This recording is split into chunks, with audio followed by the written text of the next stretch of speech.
கோடை விடுமுறை முடிந்து பள்ளிகள் திறக்கப்பட்டதைத் தொடர்ந்து மதிய சத்துணவு உடன் சர்க்கரை பொங்கல் வழங்கும் நிகழ்வை அமைச்சர் கீதா ஜீவன் தொடங்கி வைத்தார்.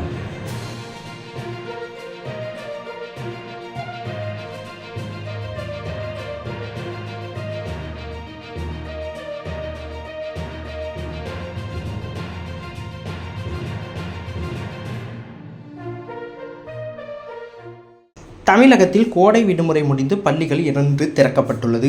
இதனைத் தொடர்ந்து பள்ளிகளில் படிக்கும் மாணவர்களுக்கு வழங்கப்படும் சத்துணவுடன் சர்க்கரை பொங்கல் வழங்கப்படும் என தமிழக முதல்வர் மு.க.ஸ்டாலின் அறிவித்திருந்தார்.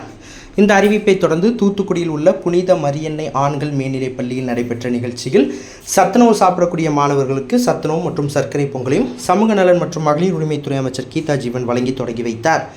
இதனைத் தொடர்ந்து அனைத்து பள்ளிகளிலும் சத்துணவுடன் இன்று சர்க்கரை பொங்கல் வழங்கப்பட்டது. இந்த நிகழ்ச்சியில் தூத்துக்குடி மாநகர திமுக செயலாளர் ஆனந்தசேகரன், மாமன்ற உறுப்பினர் பொன்னப்பன் மற்றும் ஆசிரியர்கள் கலந்து கொண்டனர்.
செய்திகளை உடனுக்குடன் தெரிந்து கொள்ள உங்கள் கரம் டிவியை சப்ஸ்கிரைப் செய்யுங்கள்.